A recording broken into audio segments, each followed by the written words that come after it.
so Oh, professional. thank you. Oh I'm my in my God. office here at DCVC. Oh, amazing. I'm drinking tea too. Anyway, hi, Ellen. Welcome to Venture with Grace. I'm sorry it started like a little bit late than we used to. But anyway, No problem. Good morning, Grace. I want to give the audience a little bit of your background. So you were, at one point, you were trying to be a novelist. So you Not have very good amazing at it. Yes, but trying is the operative word here. but like it really helps you with like storytelling and then eventually like I feel like marketing and investing. So I want to like quickly give the audience a little bit about your background. Also, like you have so many degrees. I just want to say you have so many degrees and then you really come from like a really interesting background. And then also your friend Robin Daniels was on my other show. But anyway, so like that's like things I've learned from like stalking your past podcasts. But anyway, let's start with how do you started your career and how do you got to where you are? Well, I would say that I'm an accidental tourist in tech. I graduated college right after I was 20 years old, and I had no idea what I wanted to do, but I liked to read, and I thought maybe I would like to write. So I moved to Burlington, Vermont, went to graduate school, and probably wrote one of the most unreadable young person's written novels in history, and realized I didn't have any skill for that. I did like to write.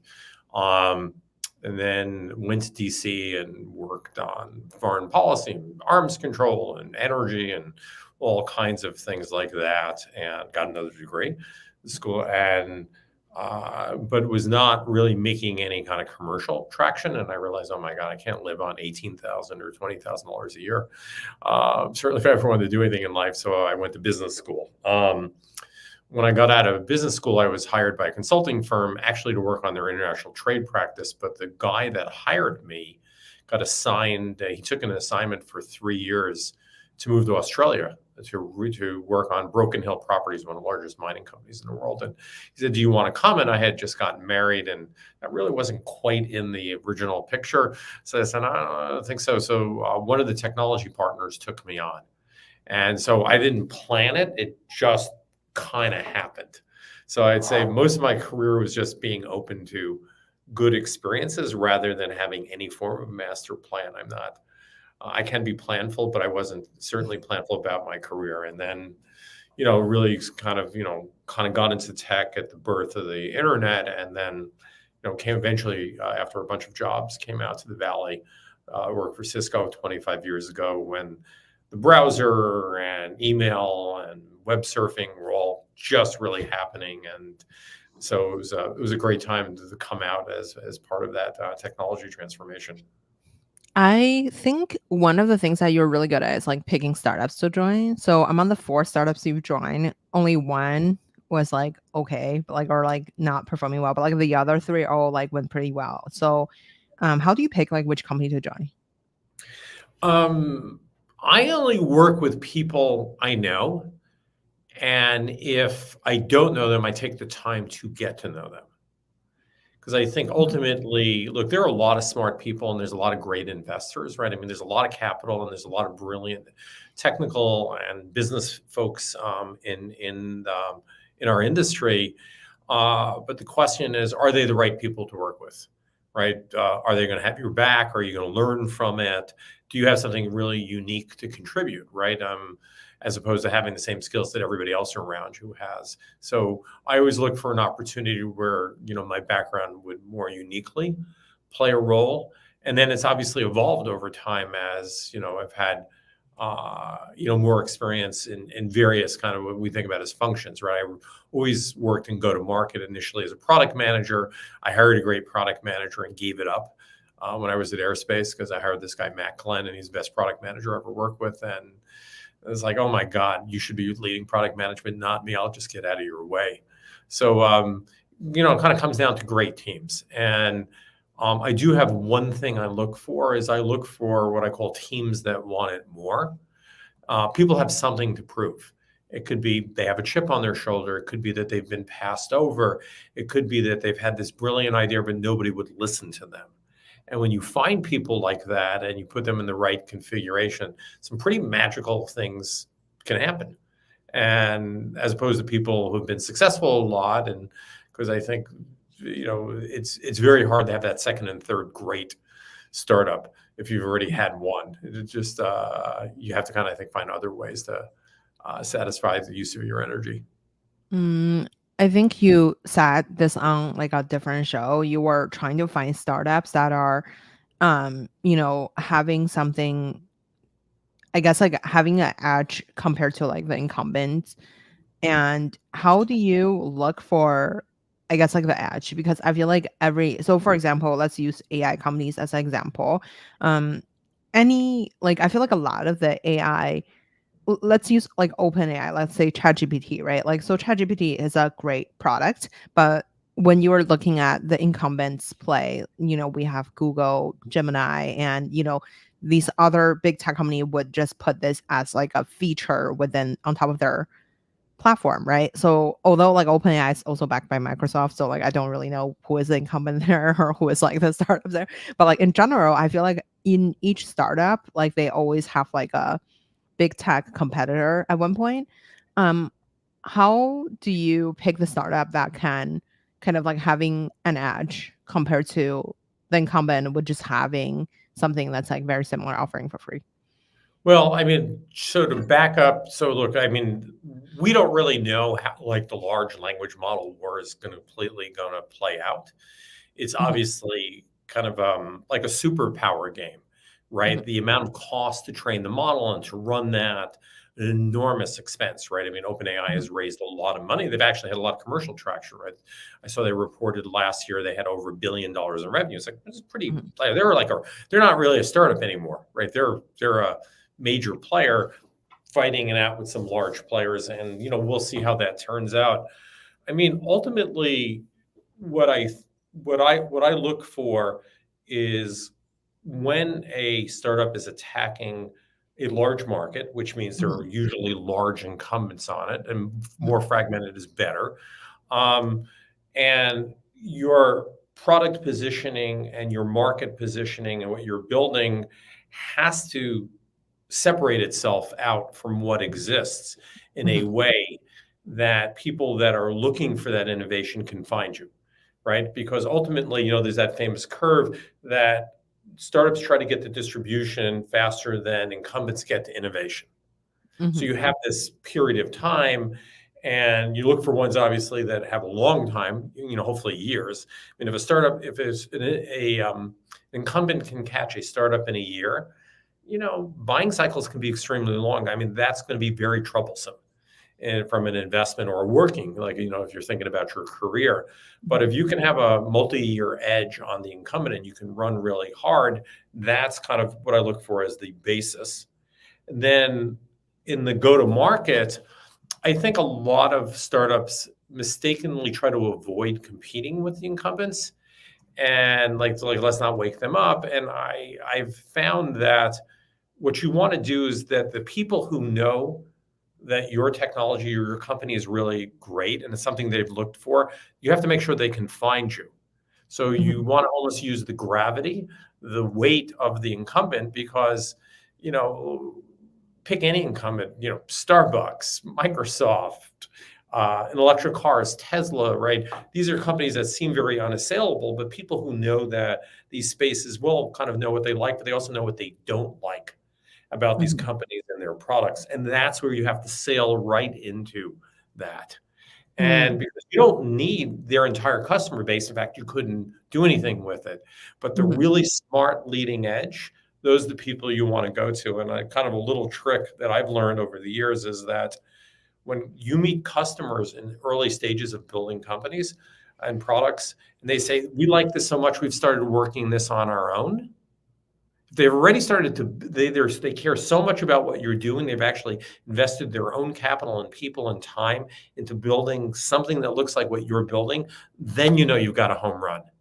And those are mm, the kinds of things that I look for because they cared about it so much, they did it on their own. And one of my companies, Illumio, we ran into one of our customers was a company called Morgan Stanley, big bank in New York, and they had a version of kind of what Illumio was building on their own. And when they saw Illumio, they said, "Get it right. We're going to be a customer." And they were a very large customer and backer of ours, particularly in the early days. And there was a really important signal. And then other people said, well, if you can work with Morgan Stanley, you can work with any other large bank or any other large company. So, you know, a little bit scary, but also, so it's how you drive that edge out, if that makes sense, right? So Mm. you look for people that are going to so surpass what exists, and make sure that people recognize that, because those people will not only be your customer, they're going to root for you. Because the other thing startups do is they drive improvement in the overall industry, right? So even legacy vendors have to improve, and if they don't, they lose a lot of market share. Mm. I wonder, when you are thinking about like your own investing journey right now. So I wonder, like, how do you, like, what are some lessons that from your operating era that you took applying into being an investor? Well, one was a huge mistake. So I worked at a company called Tahoe Networks, which built networking capabilities that allow 3G to kind of get onto the internet and get onto the network.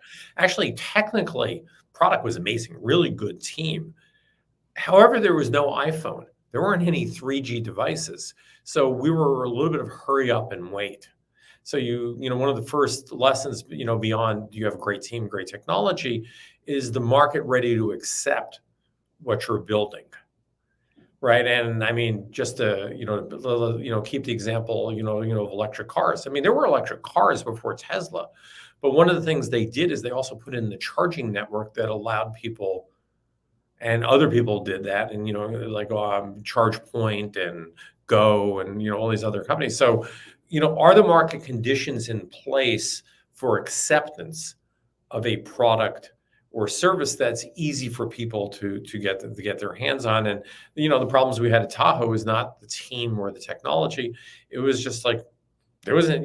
I figured out early on, like, well, if we're doing our job, maybe Verizon could put one on the East Coast and one on the West Coast and one as a backup. It's like, you can't really build a business if you only sell 3 routers.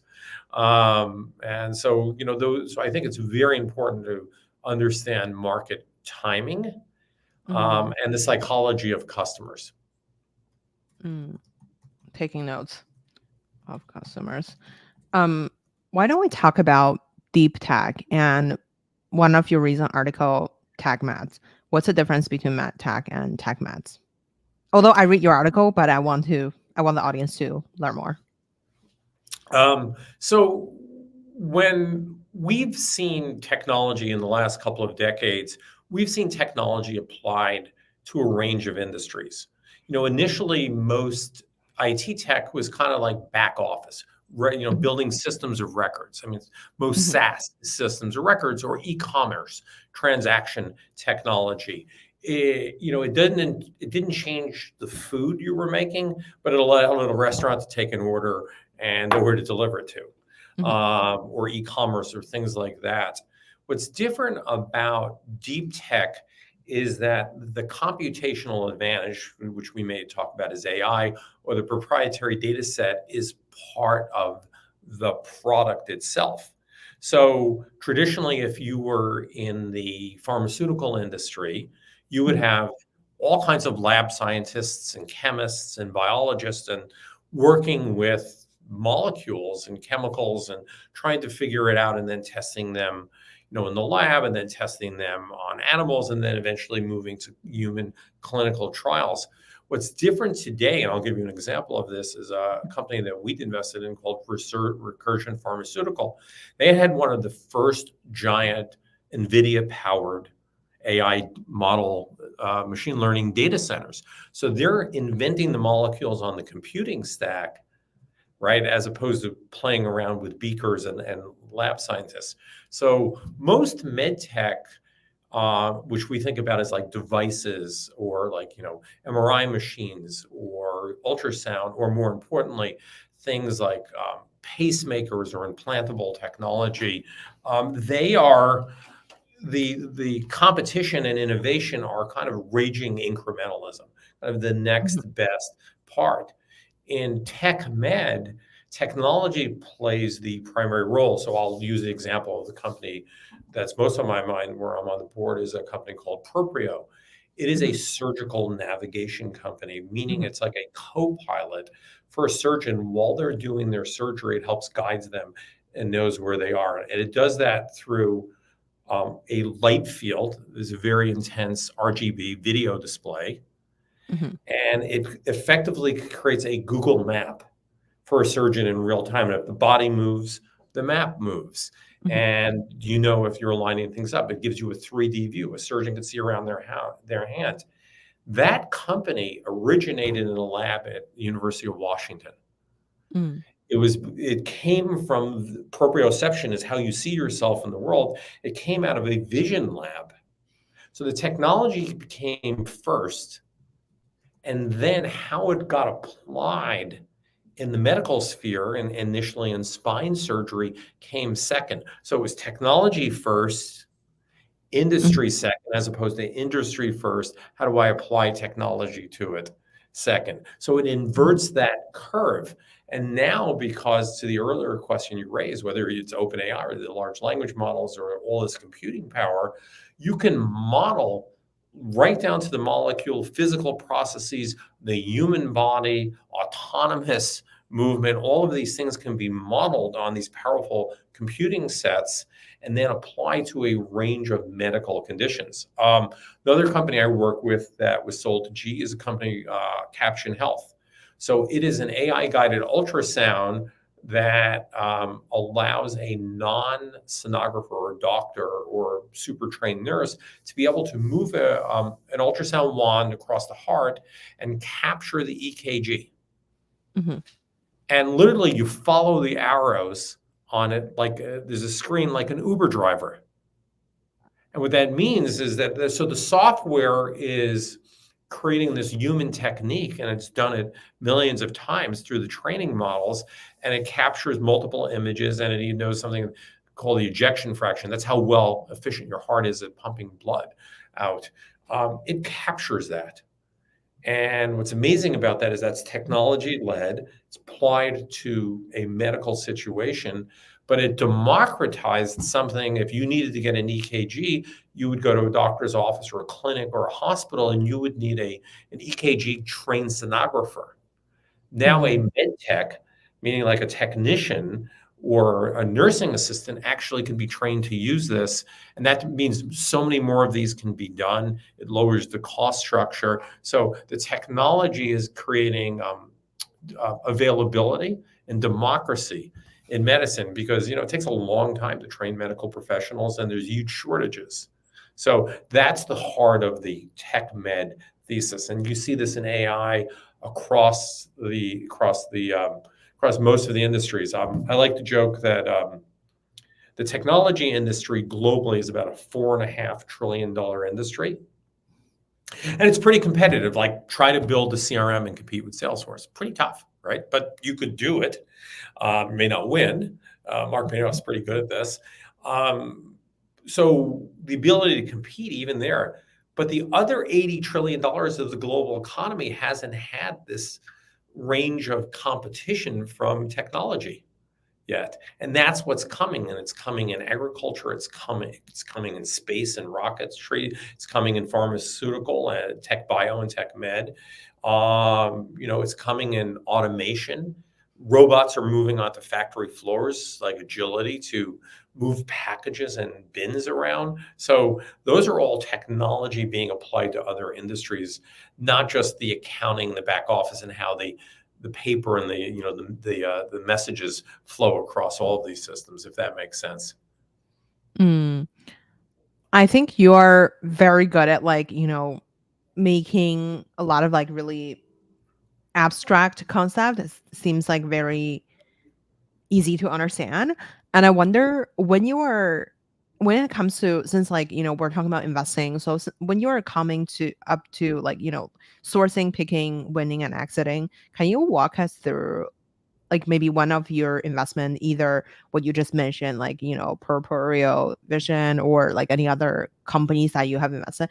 How do you kind of source them? How do you find them? How do Oh, you kind of I think picking is probably one of the hardest thing, as in the industry there's a lot of amazing technology innovations coming out of labs, but I find it really hard to vet if people would buy it as a customer, right? Like, first of all, you have to actually know the customer. Like, basically, I don't know who, like, how they're selling it to a Sutter House or anything else, or like, how does the ecosystem work? Like, as a investor coming from a marketing background, like, or coming from like an operating background, how do you kind of like approach this when it comes to sourcing, picking, winning, all that kind of things? Yeah, well, picking's very hard. So literally, DCVC gets thousands and thousands and thousands of plans a year. Mhm, We do 12 to 15 core investments. So mhm, picking is very rigorous. So a couple of things that obviously, we all participate in industries and pay attention.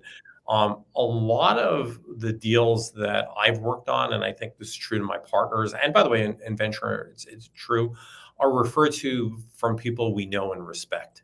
mhm, So, there's this thing in commerce. If you make a large purchase, you buy a mhm, car, you buy a giant television set, you pick a house in a neighborhood. Um, the number one source of decision making is referrals from people you know and trust, family and friends. Kind of say, "Oh, this is a great neighborhood. I have a friend that lives there, right?" Or "This is a great mhm, building." Or "Oh, I knew somebody who bought that car and it was a disaster. I'd stay away." I mean, you can read consumer reports, you can do research, but when it turns out when you make in consumer, this is just consumer behavior, and we are, even as B2B investors, we're still kind of consumers. You do that. So in the case of Proprio, I was referred to it by one of their independent board members, somebody I've known for 25 plus years, somebody I respect who's on the board. And, when you start that process, once again, I'm not a spine surgeon by training. I don't even pretend to play one on your podcast. mhm, Uh, I mean, I could talk about Sagittarius and lumbar and angles and that, but trust me, you really want to see somebody who knows what they're doing. So the first thing is you kind of look at a market, you look at the players in the market, you look at what the standard of care or the standard of offering is, and what is considered the bleeding edge. So you go into that.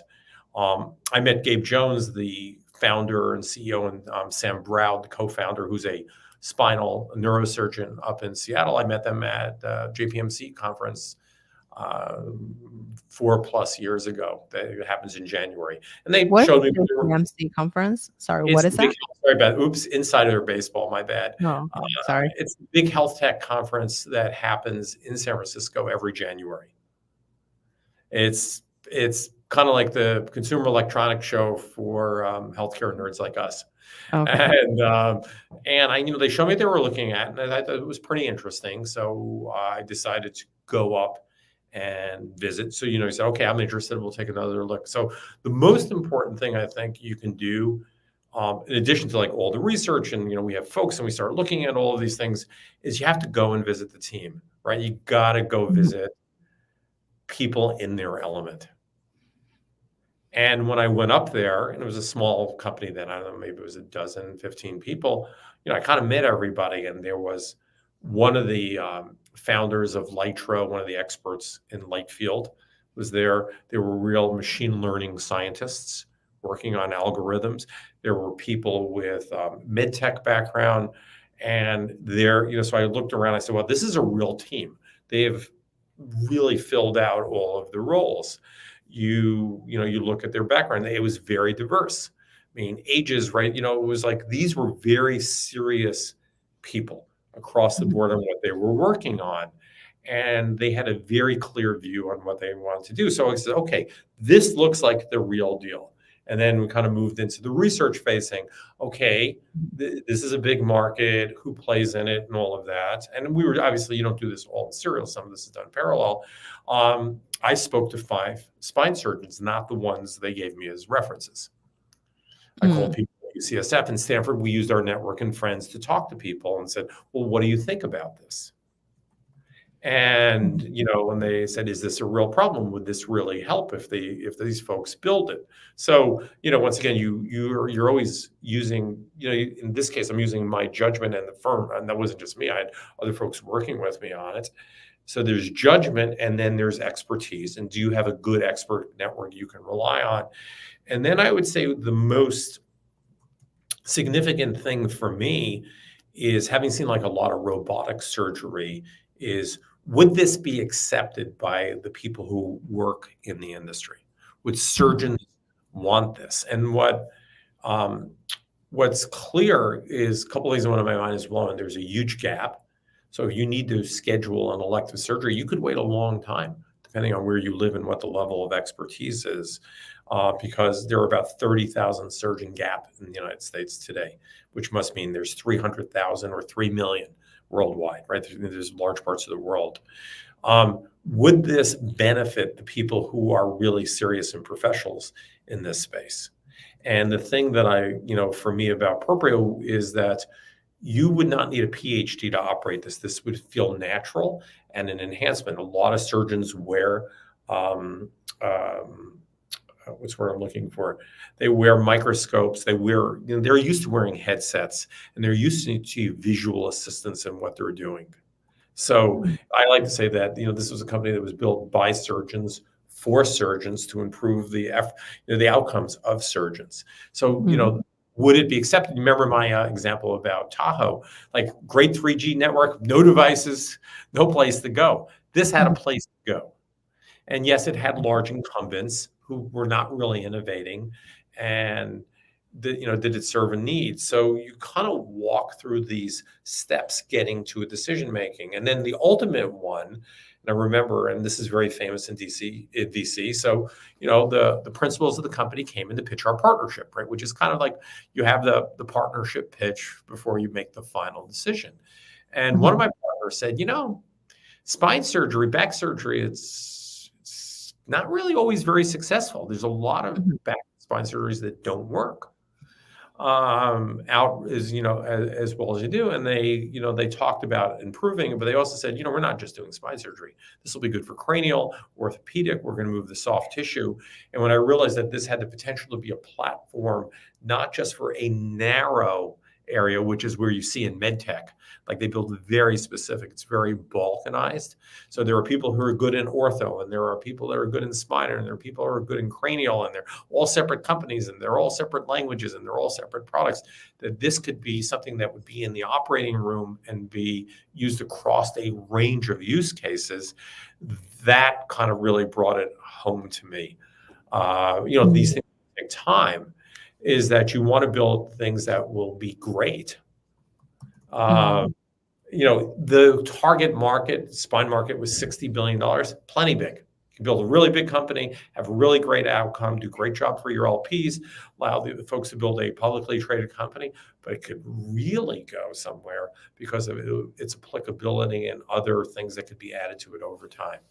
Hopefully that wasn't too long-winded, but it just gives you a sense on how an example unfolded. So at each stage, you're asking different questions, but ultimately you have to make the decision, say, are these the right people? Can they build what they're talking about?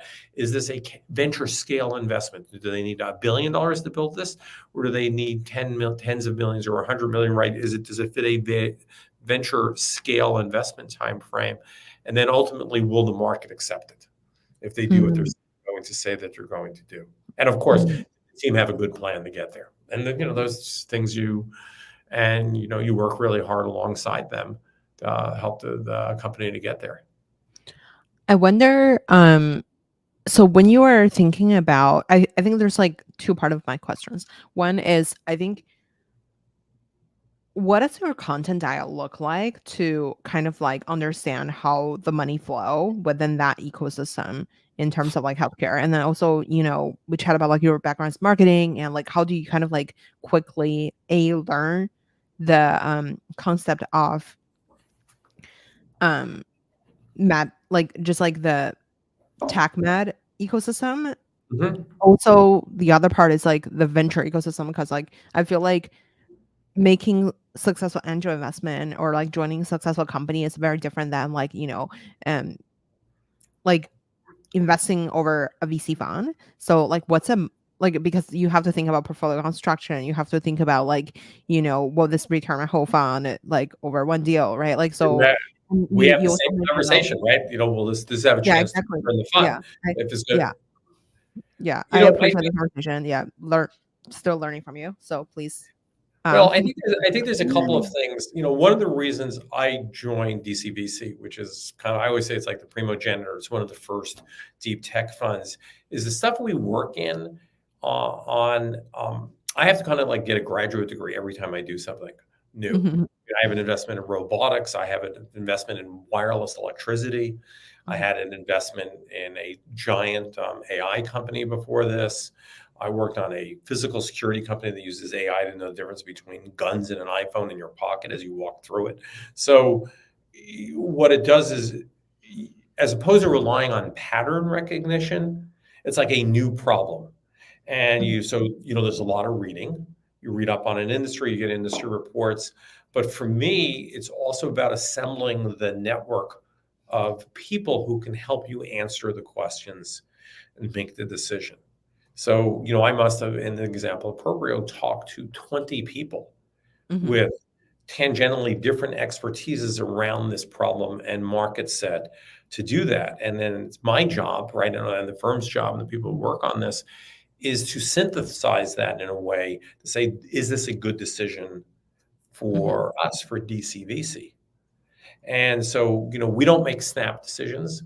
We don't, particularly because we don't respond to FOMO. My partner, Zach Bogue, when I first came to the firm, I remember I had a deal I really liked and we decided not to do it. And he said, Alan, deals are like buses. There's always another one every 15 minutes. Oh my God. Well, there are a lot of really good things. And if you don't feel right about it, don't feel like it's not going to come around, because in fact, we have the opposite problem. There are too many deals to really go through, right? And people inbound you all day, which is, they're trying to get their companies funded. So you have to be really sure and you have to have convictions. You have to work really hard and you kind of go into this tunnel for weeks. I mean, obviously, I still have my investments where I'm on the board and I'm working, but you put tons of time over weeks particularly in the deep tech space we do, to really get to a decision, as opposed to somebody comes in and says, that sounds good, let's write them a check. We just don't operate that way. I mean, people have done it, and there's some famous examples of people over history who've done that, have done really well, but it's much harder to do because of both the science and then the computational side of how those things come together in what we do. So we work really hard on all the deals we do. And so you're almost always cramming for a final exam. How long is your prep session for the final exam? It could be done in weeks. There are some things that have actually taken months. It's not that long because obviously the really great companies and founders don't stick around. The other thing that I think you find is that great founders, they have choices. So the other thing is they have to decide whether they want to work with you. It's not just like you've got money and you do the deal. So as part of that process, the founders and the venture firm spend a lot of time with each other, and you build a relationship and you start to get a sense on what it might be like to work together. And I don't think a lot of people spend time on that, but will the people have to be honest with each other? Like, what's this? Will these folks challenge me? But will they challenge me in a positive way? Will they, have my back when times get hard? Do they have the right capital structure? Can they help? Do they have other people other than the person who might sit on my board that can help me with other things that I need to do, whether it's recruiting or go to market or technical validation, or industry connections. So you tend to look across all of those things to do that. And you look the other way, the other side, who else is around the table? Who are the other investors? So, there are in deep tech, there aren't a lot of shotgun weddings. When it comes to we just chat about a healthcare company, or using your word like tech mat company. When you were thinking about these really, I feel like anytime I think about anything that's like physical, like robotics or anything require like real time or like real physical things has to be built, that just sounds like a lot of capital upfront. And when it comes to go to market, I think healthcare ecosystem is a very mysterious space because like, can you unpack a little bit on, like, how do you examine how much capital is gonna help them, like, to achieve, like, capital efficiency? Like, you don't want to spend, like, billions of dollars to build something, or like hold the whole factory or something. So I wonder, how do you think about the math there? And then the other part is like the go to market, like to sell something to the hospital. Like, if a startup just have like an advisor that's like working at like a big healthcare ecosystem, like, I don't know, VP of House or something. Like, well, I'm sure that will help, but, like, how helpful it is when they're, like, an advisor instead of, like, a part of your company. Um, lot packed in there. Let me see if I can unpack it a little. One, I think the first thing you try to think through is, do the founders and does the team have a way to capitally efficiently get into something? Like if you're, let's say, for example, going to build large scale nuclear power plants, geothermal, that's going to take a lot of capital. So, you have to think about, one, how much capital that is. And by the way, we are investors in Fervo Energy, which is a leading geothermal energy. But, the question is, at what stage is it venture? Which stage is it project finance? So you have there, I think if you come from the software background, it's relatively capitally efficient to build software. Actually, a lot more money is actually spent frequently in the go-to-market components. If rule of 40, and you have people talk about CAC and all of those things. In deep tech, it's a little bit differently. It's like, when does venture play its role? When do other stage investors come in? Can that happen? Like, because you're not going to use venture money to build geothermal plants, right? It's going to invest, debt and more sophisticated, Wall Street type of financial instruments will come in. Same thing I think is true in robotics. There's a certain point in time that, you're building and you're innovating. So is it the right team? Have they built the right technology? Can they get to break out, in a relatively capitally efficient way? And will they build a model that's going to actually be profitable? And, given the last couple of years we've seen in the public markets, path to profitability is a much more important subject. It's not just grow at any cost. And then will other capital partners come on board to do that? And then the second part of your question is, are industry participants going to co-invest with you? So our company, and I know you sent me something you're working on, in the robotics space, our company, Agility Robotics, which my partner Manako works on, they're building warehouse robots, but Amazon's an investor in what they do. Peggy Johnson, who used to be the head of corp dev at Microsoft and then ran Magic Leap, just took over as CEO there. That's a big stakes game. And our big stakes players coming around the table. So, I think, when you're building, a SaaS application, you can see yourself as a VC investor, kind of being and other VC investors around the table being the primary driver. But when you're building things that are equipment or energy, or med, tech med, in our company Proprio just announced a partnership with Biederman, which is a surgical implant company, and their family office were investors in the last round. So is the industry coming around with you too? Because the bigger the industry, you need big friends. It's hard to do it alone. Right. So who else is going to, and the absence of that signal also makes you wonder. Like if you were to say, okay, let's go dethrone NVIDIA, probably not likely to happen anytime soon. But wow, you didn't do that with Microsoft and Google and just a giant pile of cash. Going to be pretty tough.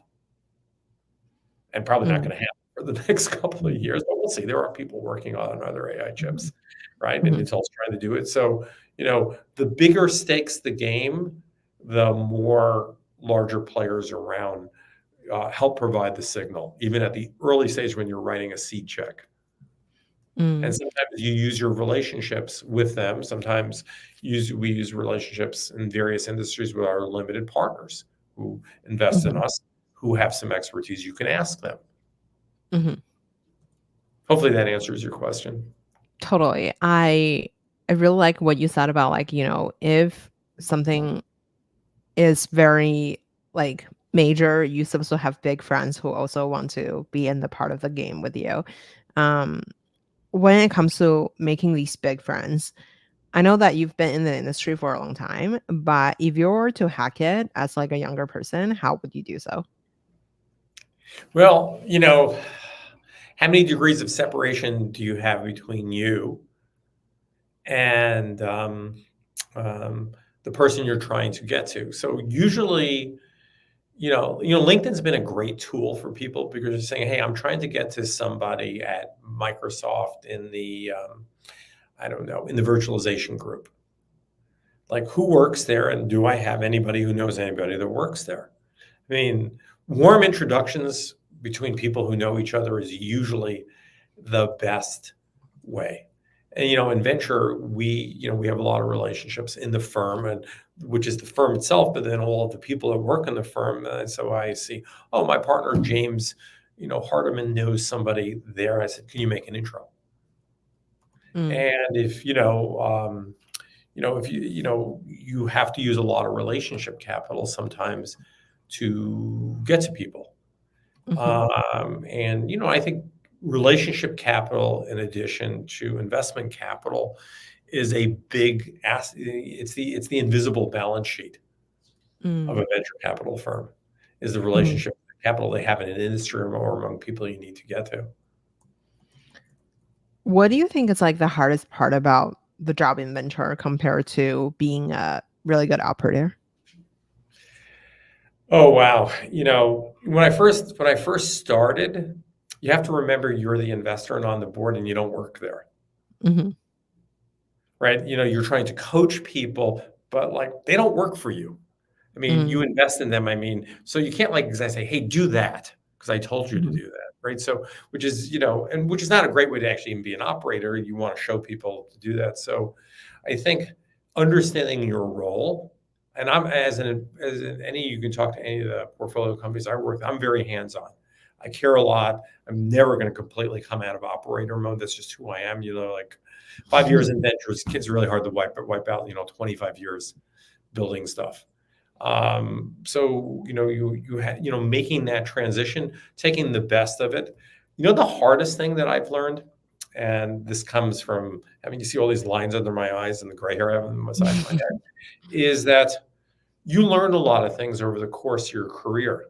But when you're in a new situation, you've made an investment or you're working with a company, you have to realize you're in a new situation. And I always say that 50% of what I know is usually useful in a situation, and 50% of it doesn't apply. The hardest thing is figuring out which is the good 50 and what's the bad 50. If somebody says we used to or in the day, you should run in the other direction.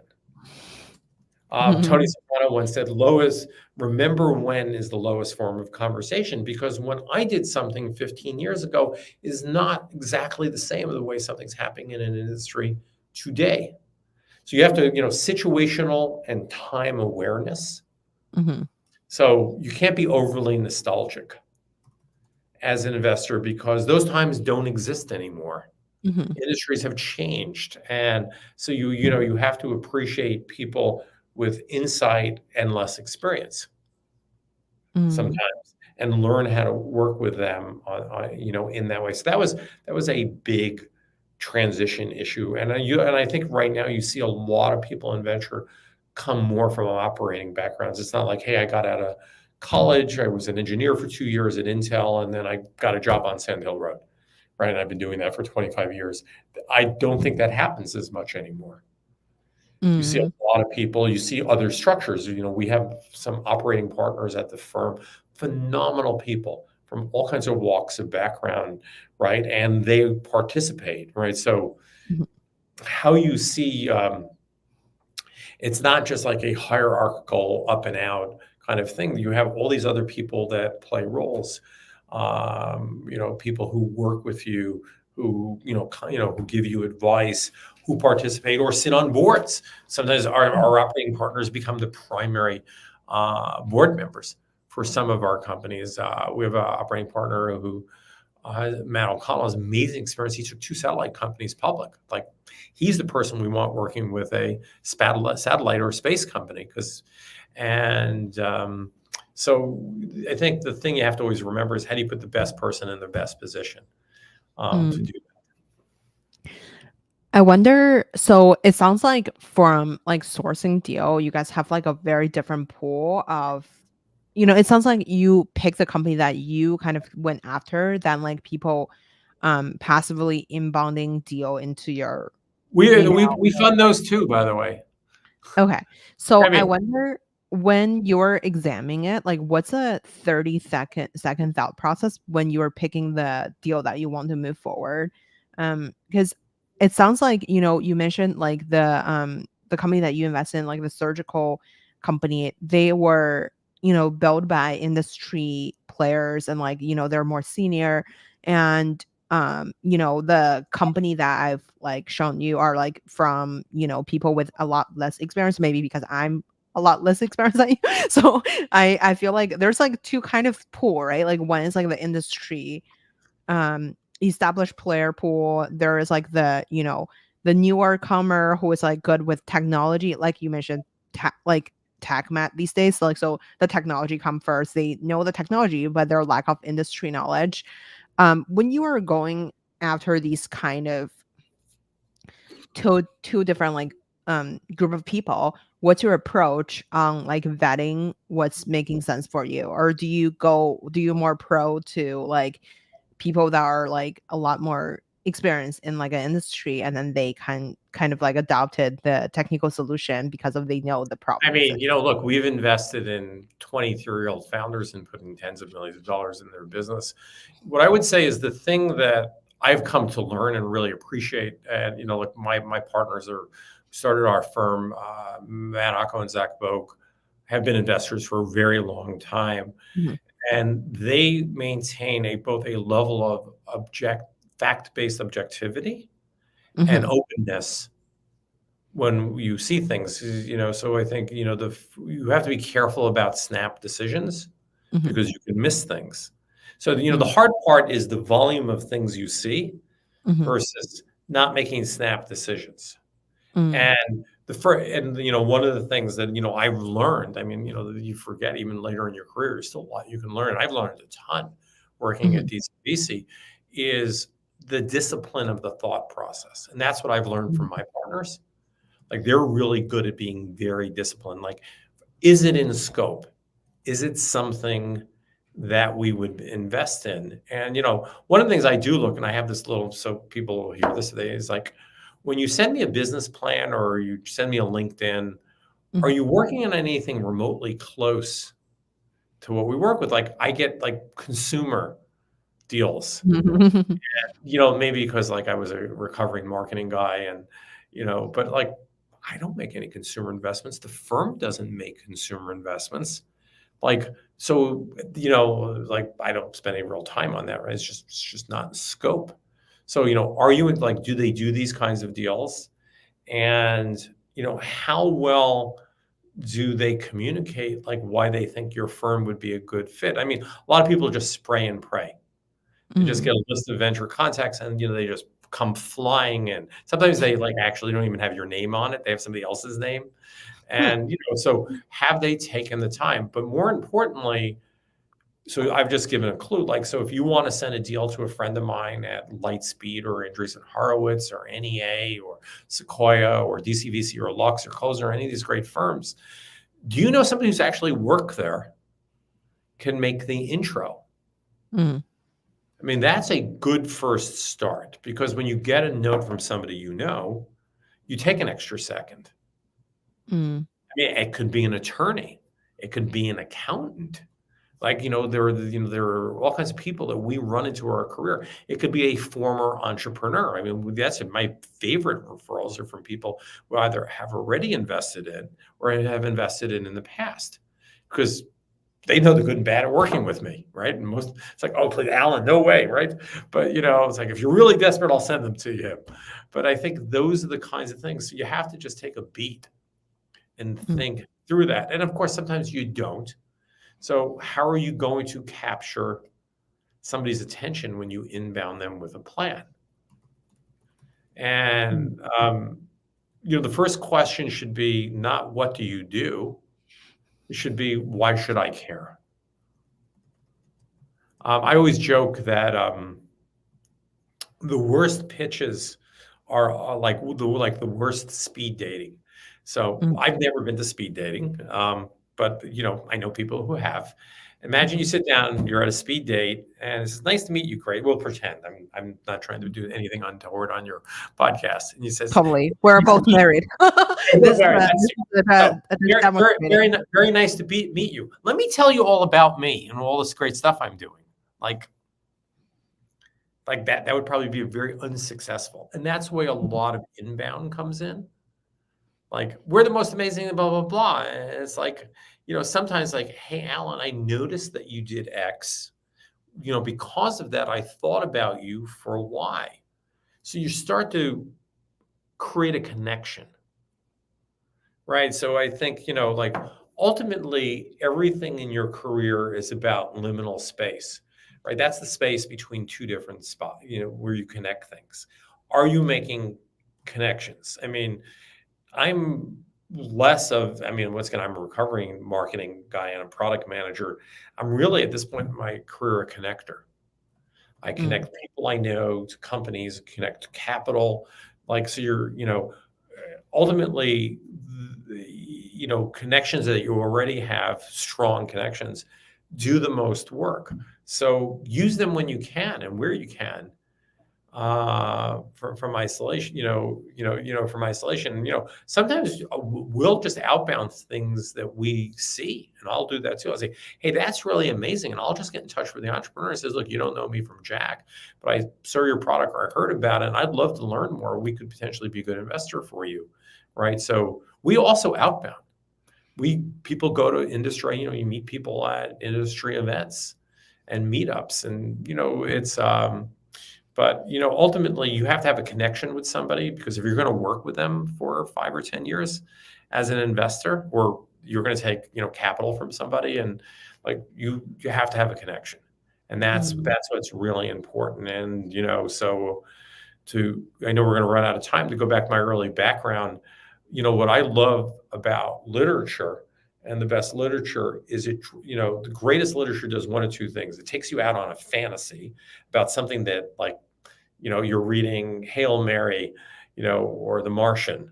And like, you're just out there, and it's just, or Game of Thrones or Lord of the Rings. And it's not you, but it's just really cool. Or you're reading about something, or you're seeing a movie or a play or listening to a piece of music that connects you with something that you think intrinsically about yourself. Either way, you're drawing connections is what that is. And I think ultimately, are you drawing a connection with an investor? Are you drawing a connection with a marketplace? Are you drawing a connection with buyers or users of your product? And I think great entrepreneurs do an amazing job of that. And you don't have to be trained. You don't have to be hyper articulate. You just have to be genuine and understand that connection. And you were talking to my friend Robin Daniels. He just rebranded a company based on his personality, right?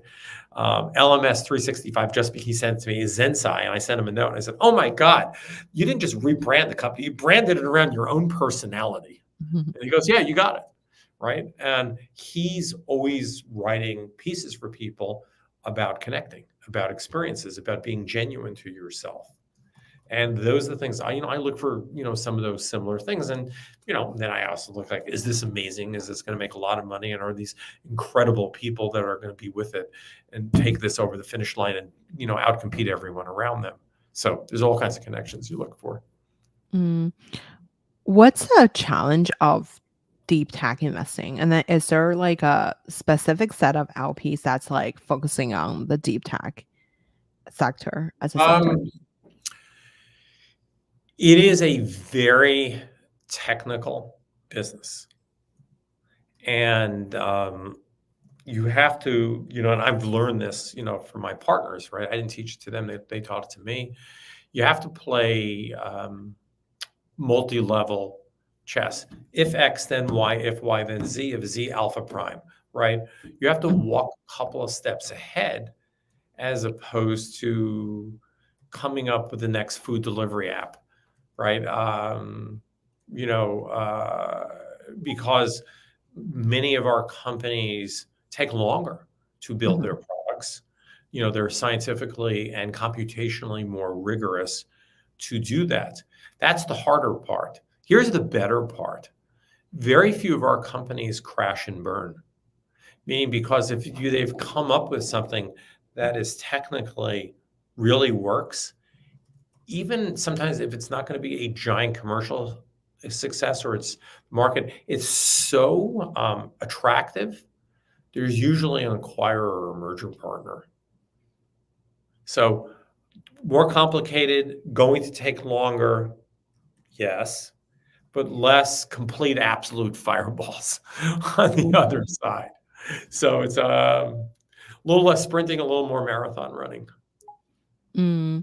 I wonder when it comes to attracting like co-investors and people, like there's a lot of people like quote unquote, or like a lot of emerging managers nowadays are focusing on the unsexy businesses, aka like I feel like it's a little bit deep tech. So it's not necessarily all like deep tech, but like it's a lot of like transformational from like a traditional industry to like um with like a new look. So I wonder, what's your advice for the emerging managers who are maybe like having a smaller font size and like smaller check size entering into the game? Because I feel like deep tech is kind of like a expensive and longer term game to play in general. It doesn't always have to be expensive. I've seen people put hundreds of millions of dollars in SaaS companies, right?